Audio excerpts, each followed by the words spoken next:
And happening today, an Evansville woman will learn her sentence after she was found guilty in connection to her daughter's death. As we told you here on 14 News, Ashley Breadhold was found guilty of neglect of a dependent, resulting in death. Authorities say her 12-year-old daughter, Alice, died of complications from type 1 diabetes back in July of 2024. Prosecutors say Alice's parents did not follow through with helping Alice manage her diabetes, despite being advised that Alice would require constant supervision. Back in October, Alice's father, Brent Breadhold, pictured there on the right side of your screen, was charged with neglect causing death, but the jury found him guilty of neglect causing serious bodily injury.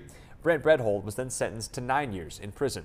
Sentencing for Ashley Breadhold, meanwhile, set to take place later on this morning. We'll keep you updated here as that sentencing comes down.